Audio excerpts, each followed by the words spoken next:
Welcome to the Luke Macias Show. We are 5 to 6 weeks away from the end of the Texas legislative session. It's all coming down to what happens really each and every single week. This week does not look good for what the Texas House is planning on doing regarding conservative policy and Republican priorities, but there is still time, and many conservatives are still asking them to do the right thing, and that is what we will talk about today.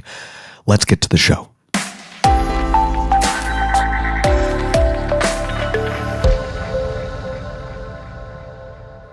I lost my voice Sunday afternoon, which was a blessing that I made it through the Easter service because I was singing with our worship team. But I felt the day before and Easter morning that my voice could go out at any point, and it pretty much gave out after we were done with our Easter service. And so I will tell y'all as a disclaimer, I really asked the team whether or not we should find a way to rate this episode more mature.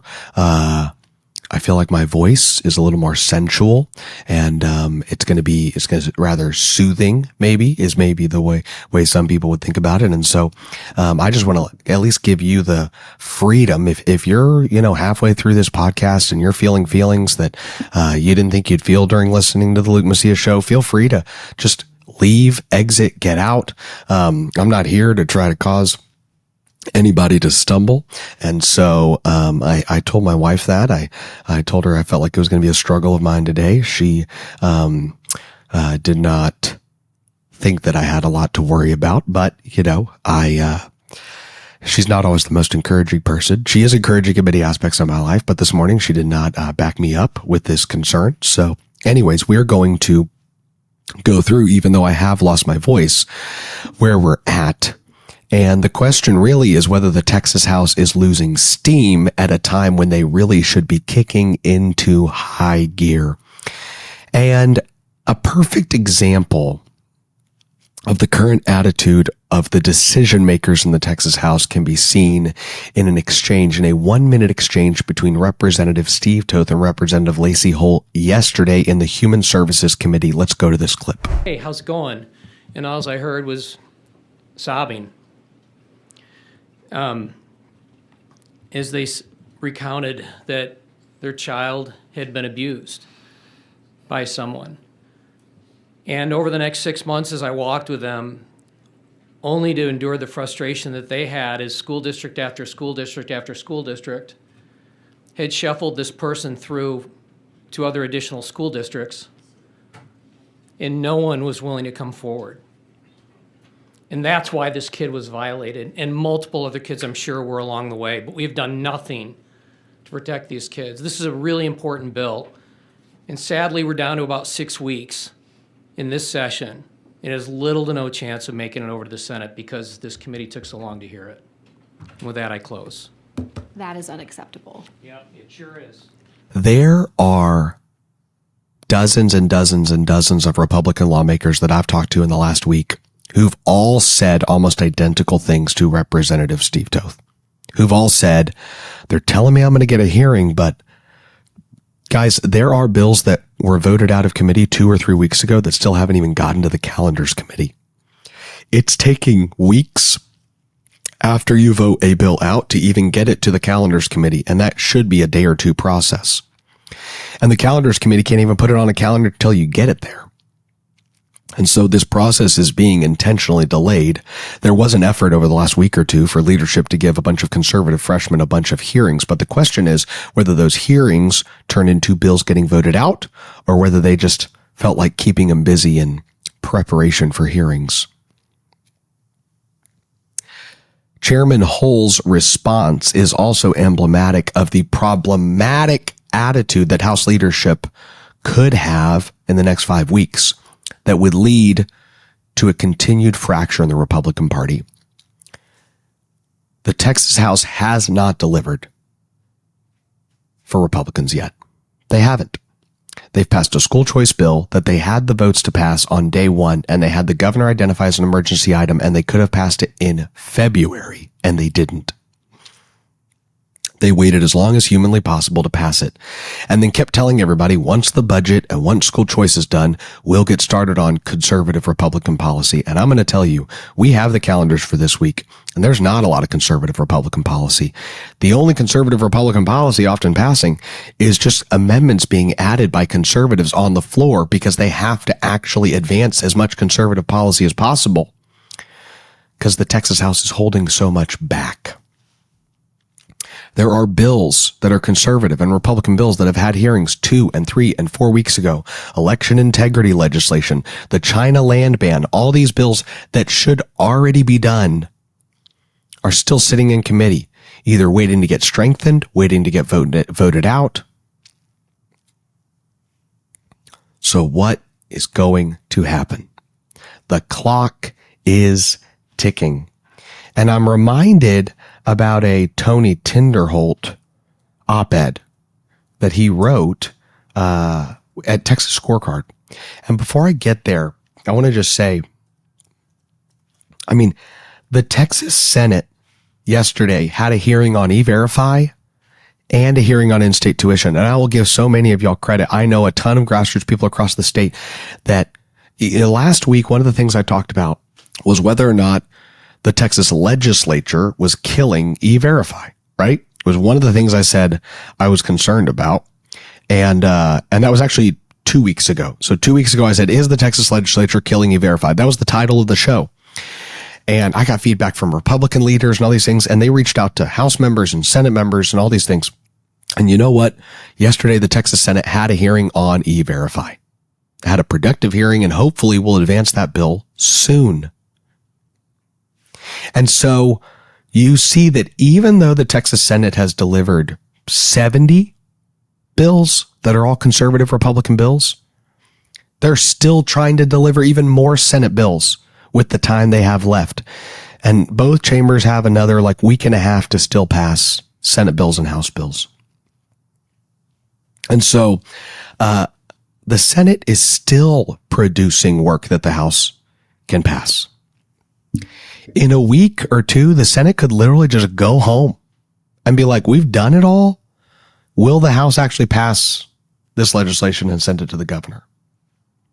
And so I really don't know where they will end up. But I do know that the Senate continues to advance this stuff. Tony Tinderholt filed a op-ed, and I am actually pulling it up right now. The title of it is, and he wrote this, by the way, on February 21st of 2025. And the title is, Dustin Burrows is in a position to bring Republicans together. I hope he takes it. And Tinderholt says several things in the course of this op-ed. He talks about the fact that Speaker Burrows got elected by the Democrats, has more, that they handed him this power. The tensions are at an all-time high. He makes that point. But here's what he says. Grassroots Texans are justifiably frustrated with how Burrows won his election and with the current pace and tenor of the Texas House. And this is in February, by the way. This is 2 months ago. And they are tired of being told by so many Republican lawmakers, quote, this is the most conservative session ever, end quote, while mainstream GOP priorities are allowed to die.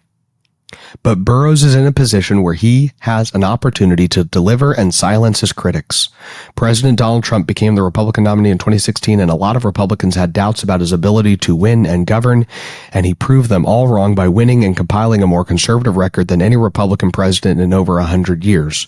Burrows can do the same if he's willing to prioritize conservative legislation. I'm not talking about passing only Governor Abbott's priority legislation and a handful of single bills on cultural topics to give those Republicans currently loyal to Burrows enough quote-unquote red meat to try and survive a primary challenge. I'm talking about allowing the Republican majority to actually advance a vote on Republican bills and significantly outpace last session. Of course, I believe this can be much more easily accomplished if we begin to be more legislatively active. Long weekends are unhelpful, but the speaker can easily put his critics on the pace of the calendar to shame if he prioritizes and passes a wide array of conservative policies in March April and May. Now, March is already off the table, and April's largely gone. So it's all going to come down to May. This is what Tinderholt says. One of the things I hear from some lawmakers is that the grassroots will, quote, never be satisfied, end quote. I think it's easy to think that if you're constantly having to defend a regime that is still empowering Democrats and still allowing property tax increases with only a small bullet point list of conservative accomplishments. But these same voters are very satisfied with President Donald Trump. They support Governor Greg Abbott. They support Lieutenant Governor Patrick and the Texas Senate. Our voters are not irrational or unreasonable. They're smart enough to know the House has been the problem in the past, but they will support the Texas House if we deliver conservative legislation that we promised. We must fight the Democrats and enable Republican members to advance conservative policy. Yesterday on the House floor, because the Cecil Richards resolution was killed, and because school choice passed, which is 2 of like 100 things that need to happen, the Democrats decided they wouldn't let any constitutional amendments pass. And so every constitutional amendment that was on the calendar was pulled because they don't have the votes to pass them. Now, Democrats are smart. They're very smart right now. They're testing Dustin Burrows. They're reminding him, we're in charge, Dustin. You're only here because of us. And I swear, if you think you're going to pass a bunch of conservative policy in the next 5 weeks, you got another thing coming to you. They're testing him, they're poking him, and they're seeing what his reaction is going to be. And we'll be back right after this break. News and analysis on what's happening in Texas. End your day with daily headlines from Texas Scorecard. Every day at 5 p.m., join me, Brandon Waltons, as we recap the biggest stories of the day and talk about why they matter to you. From the state capitol to town hall, there's no shortage of events happening. Keep up with it all. Watch and subscribe to Daily Headlines from Texas Scorecard.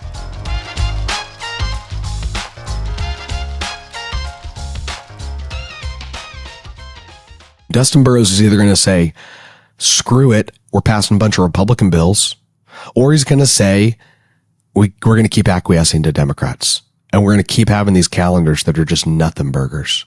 I don't know what's going to happen, but I'll tell you this, every single day that goes by, it looks worse and worse for the Texas House. And Lacey Hull can say this is unacceptable, but I hope what she's saying is that it's unacceptable that all this policy is going to die. Not that it's unacceptable that anyone would dare say that the policy dies. Here's what House leadership wants to avoid. They want to avoid having fault for everything dying. See, they like bills to die and then to look around the room and be like, how did this bill die? I don't know. That's what they want. But what so many of you are doing, and what the Republican Party of Texas is doing, and what conservative grassroots are doing, and what lawmakers are doing, is saying, if this is going to die, everyone's going to know who killed it and why it died. That's what everyone's saying. It's really important. And so I will tell you this, they've now set the calendars for Thursday and Friday, and there's not significant conservative Republican policy.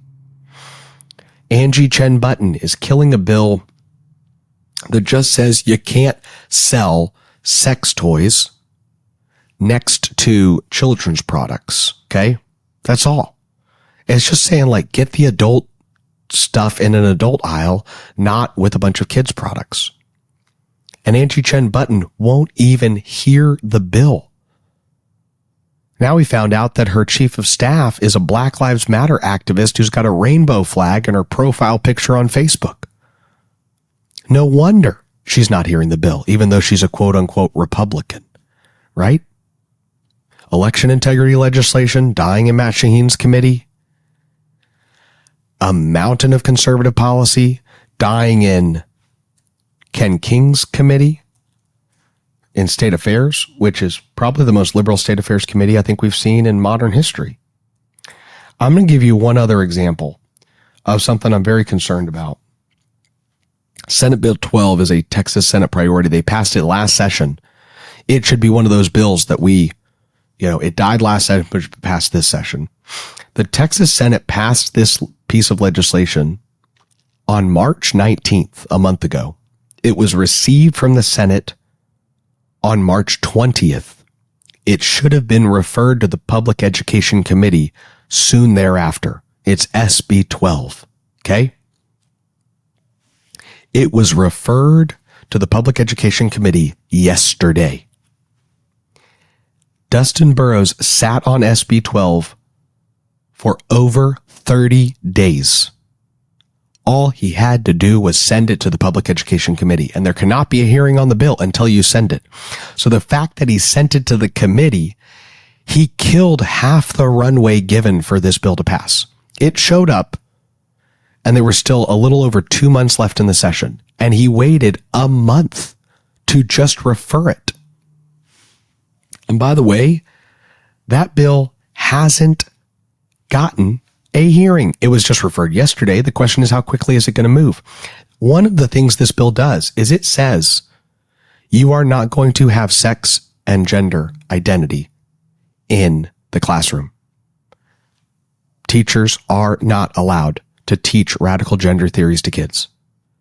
Why would the Texas House kill this bill? I told you, I think they're going to pass like Stan Gertis's bill that gets furries out of the classroom. Great. But that's not getting gender identity and getting all this radical sexual theories out of the classroom. Other red states have done this. Last session, the Texas Senate passed this bill. The House killed it. They haven't even given it a hearing.